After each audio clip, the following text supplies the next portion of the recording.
Hola, mi nombre es José Eduardo Telles Espinosa. Esto es Charlas de Amparo y hablemos de la actualización jurisprudencial del viernes 6 de noviembre de 2015. ¿Qué dijo la Suprema Corte de Justicia de la Nación en pleno, en salas, los plenos de circuito y los tribunales colegiados? ¿Ya estudiaste esas jurisprudencias y ejecutorias? Yo ya. Y vamos a hablar sobre las mismas. Saludos a nuestros amigos de Veracruz, que estuve con ellos este fin de semana, y pues vamos a platicar sobre estos temas. Nos vemos en Los Cabos este próximo viernes y sábado siguientes. Hablemos de qué pasó en la actualización jurisprudencial. El Pleno de la Suprema Corte no emite jurisprudencia sobre amparo, sin embargo, sí emite dos resoluciones determinantes de la acción de inconstitucionalidad, que son precisamente la acción de inconstitucionalidad 1 del 2014, en donde la Suprema Corte de Justicia de la Nación analizó las facultades de las legislaturas locales para legislar sobre el delito de secuestro y declara la inconstitucionalidad de los artículos 29 bis, 100, párrafo segundo y 258, párrafo primero del Código Penal, así como 187, párrafo cuarto del Código de Procedimientos Penales, ambos para el Estado de Sonora en la porción normativa que dice secuestro. También hace referencia a la trata de personas. Las legislaturas locales no tienen facultad para legislar sobre ese delito. La inconstitucionalidad de los artículos 29 bis y 100, párrafo segundo del Código Penal, así como 187, párrafo cuarto del Código de Procedimientos Penales, ambos para el Estado de Sonora en la porción normativa que dice trata de personas.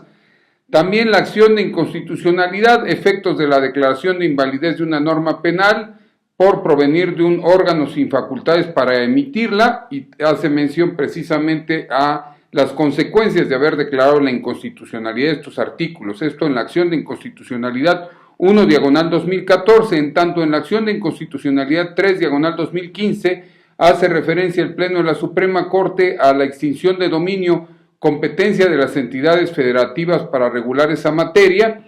Nos establece que son incompetentes las entidades federativas para establecer su procedencia respecto de diversos delitos a los de secuestro contra la salud, robo de vehículos y trata de personas, y por lo mismo declara la inconstitucionalidad del artículo 5, fracciones tercera, cuarta, quinta, sexta, séptima, octava, novena, décima y décima primera de la Ley de Extinción de Dominio para el Estado de Colima, así como en la acción de inconstitucionalidad los efectos de la declaración de invalidez de una norma penal por provenir de un órgano incompetente para emitirla, tomando en cuenta precisamente esta inconstitucionalidad debatida. Recuerda, por eso es indispensable que conozcamos estos precedentes, en este caso estas jurisprudencias provenientes de acciones de inconstitucionalidad del Pleno de la Suprema Corte. La segunda sala emite 19 tesis aisladas que tienen que ver con muchos temas, desde las medidas para no afectar el derecho de defensa del inculpado en los casos en que exista declaración de testigos protegidos, los alcances de la prueba ilícita, los límites de su exclusión, el tema muy trascendente de la notificación, contacto y asistencia consular. La persona extranjera detenida puede decidir libremente su no ejercicio como derecho humano. Hace mención también para determinar la forma en que fue detenido el inculpado, el juzgador debe atender a las reglas de la sana crítica y a los datos de convicción que obran el expediente. Nos hace mención también que el hecho de que se asiente en una declaración que fue asistido por un defensor de oficio es insuficiente si no está demostrado que tiene efectivamente ese carácter esta persona que se ostenta como profesionista. En tratándose de justicia para adolescentes, se exige que la calidad de defensor de oficio especializado que asiste a un adolescente imputado en su declaración ministerial queda plenamente acreditada. Sigue habiendo tesis referente a los deberes de los centros escolares frente al bullying.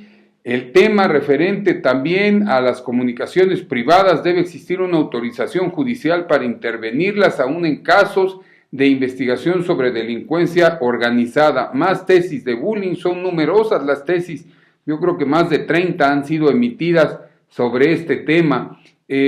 También se hace mención a la tesis asalto a las expresiones asentamiento y fin ilícito previstas en el artículo 173 del Código Penal para el Estado de Hidalgo, no vulneran el principio de taxatividad de la norma previsto en el artículo 14 de la Constitución Federal. Como puedes advertir, estos nuevos criterios de la primera sala de la Suprema Corte es importantísimo que los conozcamos. Es de trascendente importancia el hacerlo, al igual que las 3 jurisprudencias y 6 tesis aisladas de la segunda sala, publicadas también ese viernes 6 de noviembre. El tema de los trabajadores de confianza del Estado de Baja California, cuando en un laudo se reconozca su antigüedad y se ordene su incorporación al régimen de seguridad social, las condenas respectivas no tienen como consecuencia la incorporación relativa con anterioridad al dictado de aquel. Los secretarios de acuerdos de órganos jurisdiccionales, el legislador secundario, al regular su estructura orgánica de cada órgano de impartición de justicia, cuenta con la más amplia facultad para catalogarlos como de base o de confianza sin que con ellos se infrinja el principio de igualdad. La aplicación del Acuerdo General 9/2015 del Pleno de la Suprema Corte de Justicia de la Nación, que hace mención a la interposición del recurso de revisión en amparo directo, no afecta la garantía o el derecho o el principio de retroactividad de la ley.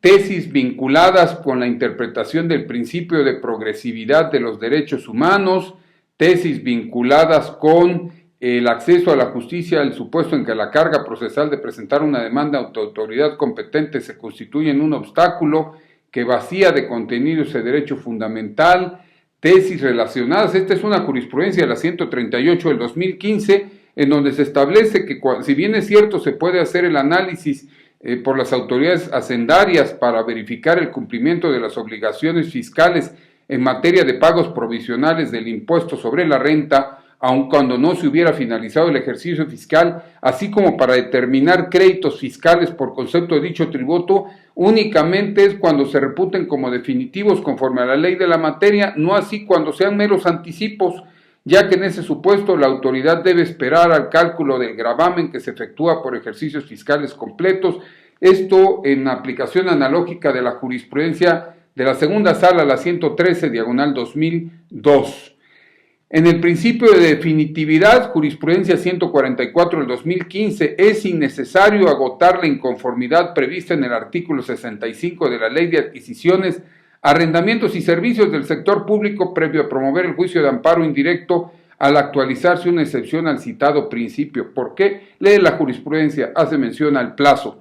Incompetencia por razón de la materia en el juicio de nulidad del Tribunal Federal de Justicia Fiscal y Administrativa, sus consecuencias jurídicas, que son el que no se pueda remitir a otra autoridad, sino que se sobresea en el juicio. Esas son las tesis y jurisprudencias de la segunda sala. Los plenos de circuito, 11 jurisprudencias que versan sobre la tenencia o uso de vehículos en el estado de Nuevo León, la suspensión provisional para seguir gozando de la licencia de construcción en el reglamento de zonificación y uso de suelo en San Pedro Garza García, Nuevo León, el sobreseimiento en el juicio de nulidad por la incompetencia material del Tribunal del Contencioso Administrativo del Estado de México para conocer del acto impugnado, procede que ordene la remisión de los autos a la autoridad que estime competente.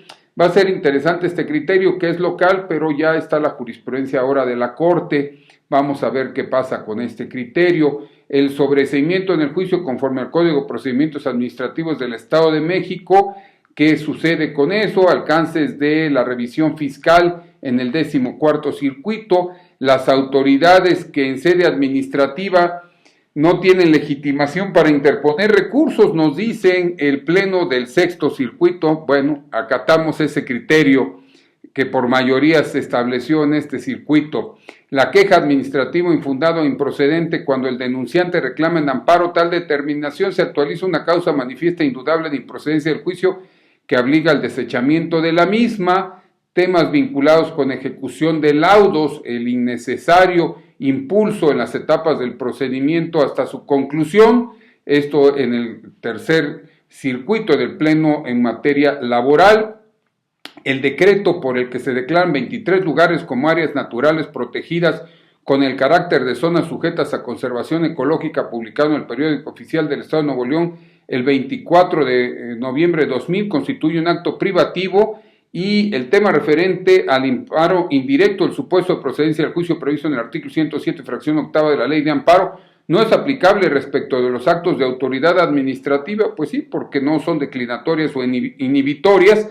Nos establece el Pleno del Circuito del Sexto Circuito en materia administrativa. Estas son las 11 tesis, 33 criterios nuevos de tribunales colegiados, 1 es jurisprudencia, 32 son tesis aisladas. Como ves, mucho que seguir estudiando, es lo más importante, es lo que necesitamos como abogados mexicanos, seguirnos preparando día a día.